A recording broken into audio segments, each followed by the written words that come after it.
देखो देखो कौन आया, आदिवासी शेर आया, देखो देखो कौन आया, आदिवासी शेर आया, देखो देखो कौन आया, आदिवासी शेर आया, देखो देखो कौन आया, आदिवासी शेर आया, देखो देखो कौन आया। आदिवासी અધિકારો છીનવાઈ રહ્યા છે। આજે આપણા બંધારણના અધિકારો જે આપણને સંવિધાનની આર્ટિકલ 244 ની પેટા કલમ 13 અંતર્ગત જે અધિકારો મળ્યા છે એની આજે અમલવારી નથી થતી। આજે પૈસા એકની અમલવારી નથી થતી, આજે 73 એની અમલવારી નથી થતી। આજે કોઈ પણ કાયદાનો આદિવાસી સમાજ માટે ઉપયોગ નથી થતો કે અમલવારી નથી થતી। ત્યારે મારા સાથીઓ, મારા યુવાનો, આપણે બધાએ જાગી જવાની જરૂર છે। કેટલાક લોકો અમે રાઠવા, કેટલાક કે અમે નાયક, કેટલાક કે અમે ચારેલ, કેટલાક કે અમે ડામોર, કેટલાક કે અમે બારિયા, કેટલાક કે અમે વસાવા, કેટલાક કે અમે તડવી, કેટલાક કે અમે ચૌધરી, કેટલાક કે અમે ગામી, બધા આપણા અંદરો અંદરના નાના મોટા કબીલાઓમાં સમાજમાં વહેંચાયેલા છે। ત્યારે આપણે બધા જ એક આદિવાસી તરીકે એક મંચ પર આવીને આપણા અધિકારોની વાત કરવી પડશે। આજે આગળના વક્તા જ્યારે સોમાદાદાએ કીધું તો મને ખૂબ દુઃખ થયું। એમણે કીધું કે નાયક સમાજમાંથી આજે 2-3 સરપંચ સિવાય કંઈ નથી। વિચાર કરો, નાયક સમાજની વસ્તી મારા અંદાજ મુજબ આટલા જ વિસ્તારમાં 6 લાખથી પણ વધારે છે। સાચી વાત છે કે ખોટી વાત છે? 6 લાખથી પણ આટલા વિસ્તારોમાં વસ્તી એટલી મોટી હોવા છતાં આજે નાયક સમાજને કોઈ પણ ક્ષેત્રમાં પ્રતિનિધિત્વ નથી મળતું। એ ચાહે નોકરીનું ક્ષેત્ર હોય, એ ચાહે રાજકીય ક્ષેત્ર હોય કે બીજી ક્ષેત્ર હોય, કોઈ પણ ક્ષેત્રમાં નાયક સમાજનો માણસ આજે આપણને જોવા નથી મળતો। એ તમારા ને અમારા બધા માટે દુઃખની વાત છે। આવનારા દિવસોમાં નાયક સમાજને કઈ રીતના હાથ પકડીને આગળ લઈ જવો એના માટે પણ આપણે બધાએ વિચારવું પડશે।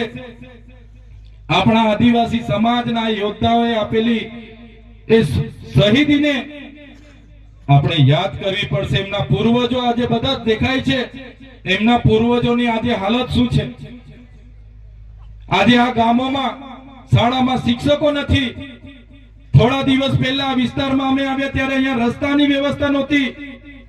આ વિસ્તારના લોકોએ કીધું કે અમને રોજગાર નથી, જંગલ જમીનો અમે ખેડીએ છીએ, એના દાવા અરજી કરી છે, એના હજુ હક પત્રક અમને મળતા નથી, કોઈ લાભ અમને મળતો નથી, અમારા બાપ દાદાઓના પુરાવા માંગવામાં આવે છે।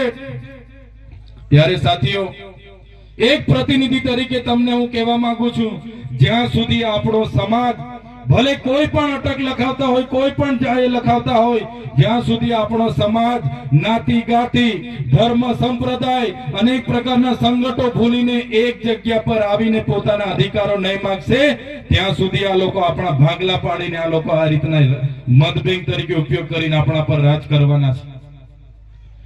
એના માટે આપણે વિચારવું પડશે, ચિંતન કરવું પડશે, મનન કરવું પડશે। આવા પ્રોગ્રામો ઘણા થશે।